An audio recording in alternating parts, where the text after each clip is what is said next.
Welcome to the Daily Elevated Show. My name is Fabian Garcia, and today I would like to talk about the elections that just happened, the primary elections, Super Tuesday, about a dozen states holding their vote.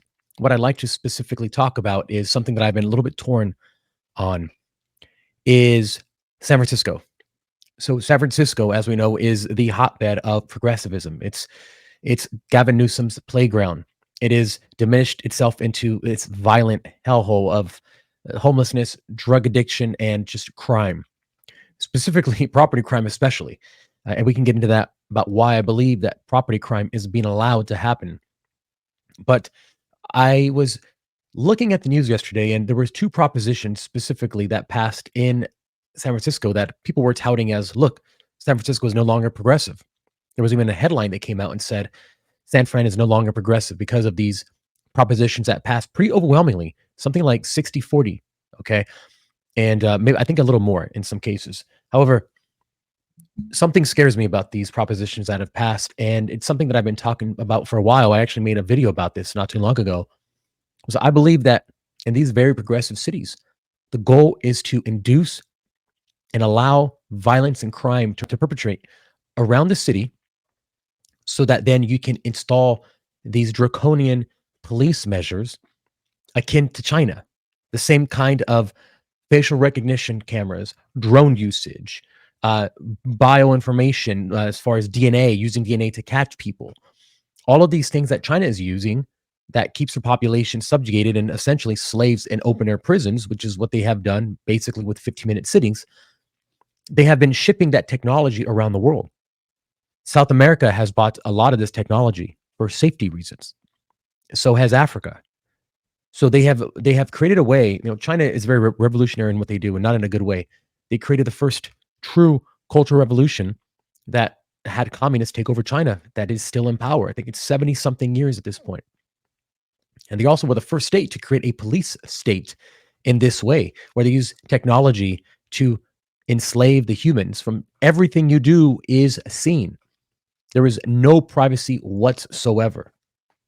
They even have QR codes in front of people's houses, in front of your apartment doors, so they know exactly who lives in there. The police, so before they come in, they know exactly who's in there. Anyway, all that technology has been shipped all over the world now, and it's only giving China an additional power grab in these other countries to knock off the U.S. as the global leading power in the world. So when these propositions, which I'm going to go through in a second, when they passed yesterday, part of me was happy because it seems like San Francisco has finally woken up, or are waking up to the stupidity of what they have brought upon themselves. But then the other part of me was cautious and saying, well, isn't this what China would love? Now, we know that Dictator Xi, the leader of China, just went to San Francisco a few months ago, met with Gavin Newsom. He rolled out the red carpet. He cleaned up, finally, the city's homelessness problem, but only specifically to welcome a dictator.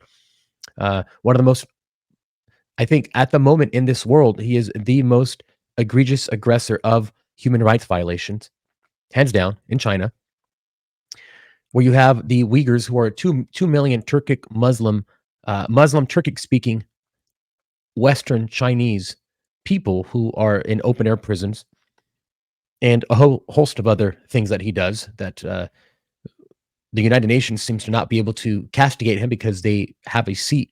They're a permanent member of the Security Council, and they have a lot of power, and they probably fund a lot of these people's lifestyle, a lot of these members of the UN, because they're just dishing out money.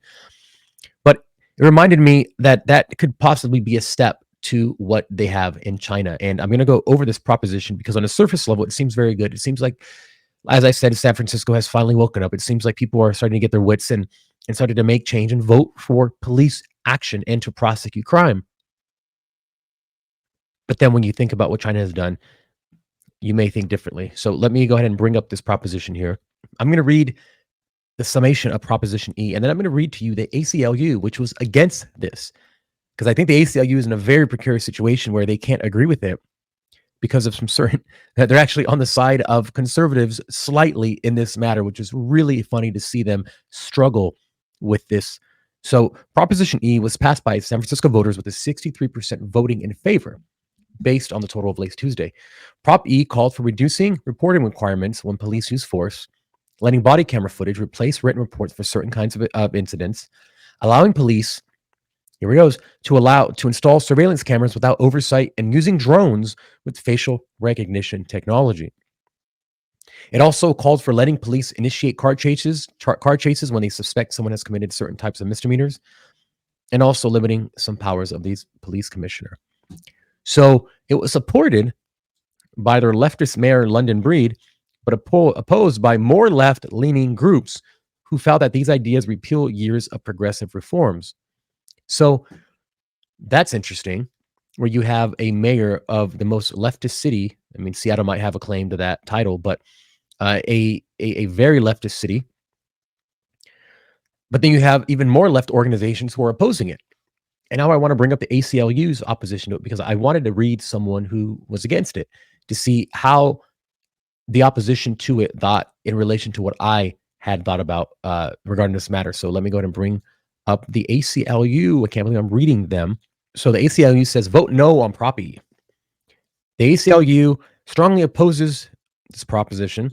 It says that the measure would reduce transparency around police use of force, authorize use of invasive secret surveillance technology, and weaken independent oversight of the San Francisco Police Department. Prop E is about politics, not public safety. It's an attempt to exploit voters' frustrations with crime to distract from unpopular mayor's record and hand more power to the SFPD. It would undermine hard-won reforms designed to hold police accountable and protect public from abuse. So you remember when, we have been saying this for a long time, that the left are useful idiots. So what I mean by that is in the Cultural Revolution, Mao Zedong used the Red Guard to cause disaster and cause a instability in the country, and then he was able to take power. Once he was done using the Red Guard, and the Red Guard, by the way, were young kids who he liberated, quote unquote, from school when he closed down universities and schools, and he told these kids that they have to go do his bidding, and they did. Once he got power, because he was ousted at this point, once he resumed power, he didn't want these Red Guard anymore. They were too crazy. They were too wild. They were too orthodox, I guess you can call them. So he had his People's Liberation Army destroy them, which resulted in tens of thousands of them being killed and millions of them being sent to the countryside for re-education and hard work. Okay, a lot of them didn't make it back then from there. So when I say useful idiots, I mean people who are used to destabilize so that then the true person behind everything can come in and take power. I've been saying this about San Francisco and about very progressive left-leaning U.S. cities, is that the plan is to cause widespread crime, not prosecute anything, or not cause crime, but allow crime to happen and not prosecute anyone. So these cities go into turmoil, and the citizens are so fed up that they are willing to sacrifice their liberties for safety. This is not something new. Machiavelli talked about this. This is an age-old, how much of your freedom will you sacrifice and your liberties for your safety? Because it's an inverse correlation, right? The more liberties you give away, the safer you can feel, but you're really not safe. And the safer you want to feel, the more liberties you have to give away, according to the government, because they are the ones that are telling you that they can fix the problem that they themselves created. So Walmart, Walgreens, CVS's, Whole Foods, all shut down in San Francisco. Now they have many stores where you cannot get in unless you scan a QR code first. That is exactly what happens in China, because you want to know every single thing you're doing, every single thing you're buying. There's facial recognition cameras everywhere, and you are not a free person whatsoever. And I called this out. Like I said, I made a video about this not too long ago, that I see how they are turning stores into prisons, how they are withholding every item, and you have to ask permission to get an item. You want to buy toothpaste? You can't just take it off the shelf anymore. You have to go ask someone, can you give me toothpaste? This is another power dynamic where you're always asking for things rather than just, it's there, you take it because you have the ability to, as long as you pay for it.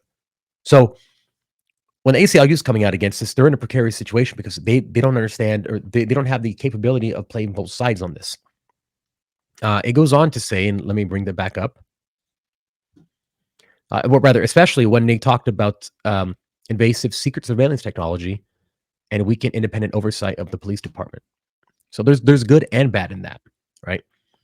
Then it goes on to say that it was more likely to use force on black people than on white people, typical ACLU language, which is stupid. that they have a history of scandals, et cetera, et cetera. This is more straw man argument stuff. But here's what I wanted to expand upon. Prop B would expand secret police surveillance. Prop B would increase secret police surveillance and infringe on San Franciscans' privacy. It would allow SFPD to track and monitor residents wherever they want without safety policies. Now, again, this is their language. I don't agree with everything, the way that they phrase it, right? Because they're making a lot of assumptions on hypotheticals that haven't happened yet. But apparently, it would allow police to create a facial recognition network using cameras and face scanning drones. This is what worries me. This is what gives me inklings as to what China is doing. And I know, because I watch videos every day from people there, that this is not a good route for us to go down. Now, of course, we want rule of law and we want safety, of course. But we also want privacy. So how do you marry those two issues? How do you keep your privacy but maintain safety? I know a very simple way. It's incredibly easy. It doesn't take all this technology. And we've had it many times across the history of humanity. It's called accountability. It's literally called accountability. It's very rare for people to steal from someone who they rely upon. If it's your neighbor, if you're in a community, you're not going to steal from it because the entire community will shame you or kick you out, right? This would happen in Greece, where they would banish you for a period of, I believe it was 5 years, something like that, 5 or 10 years. So you wouldn't do anything to piss anyone off that was rude or mean, rather, like stealing or killing, because you would get banished or killed. So accountability would fix this problem. But it seems like humans don't have accountability anymore. So therefore, we have to rely on technology to keep us honest. Because we as humans can't keep ourselves honest anymore. Now, this is the dichotomy that they are dealing with here. You're all about individual choices when it comes to having abortions and individual freedoms, but you want freedom of the individual to not be surveilled upon, but yet you want people to not. It's just, it doesn't make any sense. So this is why the leftist argument is so ridiculous. But then this next section here, that it's going to increase high-speed police car, I don't care about that because that's ridiculous. It will weaken police oversight, binding the hands of the police commission. So it would impose on the police commission a redundant and burdensome, effectively allowing police chief to stonewall any policy changes by undermining the commission's authority. It grants power to the police themselves with the recipe for disaster. Okay, all this other stuff on here, I don't really care about. Not that I don't care about, but I don't think it's a valid argument coming from the ACLU. But what I wanted to touch upon was the fact that they are now giving the state, because the police work for the state. Okay, they are giving the state, and when I say the state, I mean the government, right? Because you have different types of police who answer to cities, and state cops and federal police officers, or federal agents, etc. I'm specifically talking about the state when I say the government. Okay. You are now giving the government the ability to produce a lot of databases on people and to have drones go around and chase them, which I like the idea. However, when it's done this way, it really makes me be cautious and take a step back and look at the macro perspective of it. And this is the same thing China has done. China was just there, in their president and their dictator, rather, in San Francisco, having secret meetings with Gavin Newsom, and then meeting with Joe Biden, which is curious that he went to Newsom first and Biden second, but that's not the topic of this conversation. It's the fact that China is now implementing, rather, San Francisco is now implementing what China is doing, and that is cause for concern. So I would pay very close attention to how this plays out, because we all want crime to go down. We all want safety. We all want the ability to feel comfortable walking around, especially if you're a woman walking around, but we can't give that up. We can't have that for giving up our rights. There are other ways to do it. Accountability is one. That's a very easy, non-technological way of doing things. It's been done time and time again. It works. Hold each other accountable. Take pride in your community being safe. And if it's not, take steps to change that. Don't allow homeless people to take over parks and public spaces just because you feel bad by saying you shouldn't be here, because this is a public space. This is not your space. Because you made bad life decisions, I shouldn't have to take another route to work. because of your life decisions. I shouldn't have to endanger myself or my children because I need to walk them to school. That is not an adequate thing to do just because of there's certain people who just decided that they want to do crime, or they decided that they want to be homeless, or that they decided that they got addicted to drugs. It is sad, but you have a choice, right? No one made you addicted. No one forced things down your throat or up your nose or wherever your drugs go. So, Prop E, is it a win for San Francisco? I believe it can be, but I also believe that we have to be very cautious as to what it's going to bring next. Because if every city around the world, or rather every city in America, and it institutes these policies that are very draconian, very Chinese driven, that is not a good sign for what is to come. So that's what I wanted to say. Hope you enjoyed this conversation. Just a thought experiment that we went down, because everything that happens for a reason. The older I get, the more I realize that there's very few things that are just capricious or random or happen by happenstance. Most of this stuff is pre-orchestrated. There's a long game, and it's step by step by step. So the people who want to control eventually get control.